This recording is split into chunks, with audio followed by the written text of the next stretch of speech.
And so what the females seem to be doing is using some marker or some set of markers as a proxy indicator for health.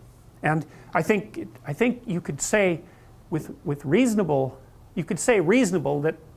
that female human beings do the same thing to male human beings. And there's some of that vice versa too. Like we evaluate each other, for example, for symmetry, which is one of the elements of beauty, because healthier people tend to be more symmetrical. And lots of animals use symmetry. Butterflies, if butterflies won't mate with another butterfly if it deviates from symmetry by the tiniest amounts you can imagine.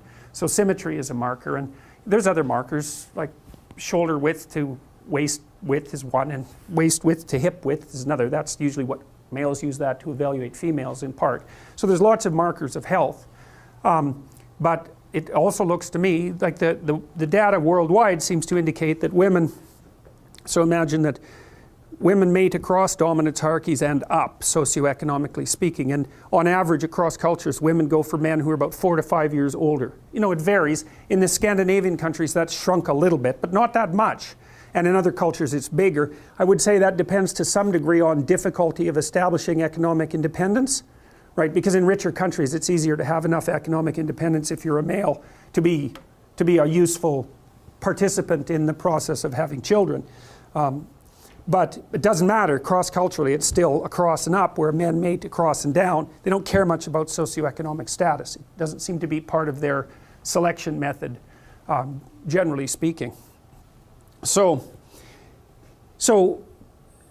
I think that part of that is also the ability of women to select for male health. It's something like that, because it isn't only that, because if you're healthy and energetic, you're much more likely to be successful, because it's very hard to be successful if you're ill, obviously. I mean, so because the competition is just too high. And both genders, both sexes select each other for attractiveness, both select for intelligence, both select for personality, although there are differences there in terms of what's stressed. But so I think you can derive a couple of things out of this, and this is where I think people are different than other animals. Importantly different is that, so you imagine that there's tremendous selection pressure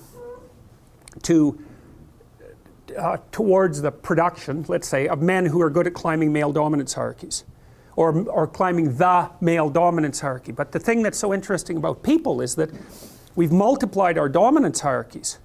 You know, if you take an animal that's got a rather static behavioral pattern, then there's a single hierarchy. Elephant seals are a good example of that. So elephant seals, the males are absolutely massive. They're way, way bigger than the females. And they basically have harems, roughly speaking. And they use physical prowess as their marker of status, essentially. And obviously size is a huge part of that, because otherwise the male elephant seals wouldn't be as, they're massive, these things. They're absolutely enormous.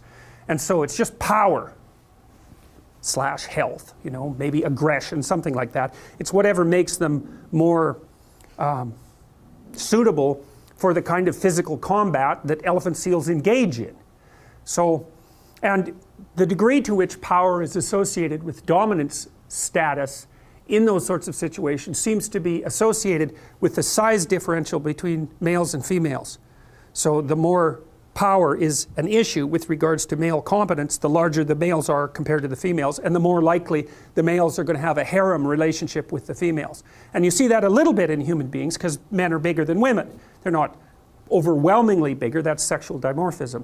And you know, there's some men that are smaller than some women, but on average men are taller and they have more upper body strength and so forth. So there is a power element to male competition, but it's not as extended as it would be among animals, say like elephant seals. So in the elephant seal, you see maybe there's one stable set of traits that's being selected for that makes the males more likely to reproduce. But human beings, we're very weird creatures because we're so conceptually flexible. And so what seems to have happened, maybe males started selecting each other in dominance competitions for something like cognitive flexibility and conscientiousness. It's something like that.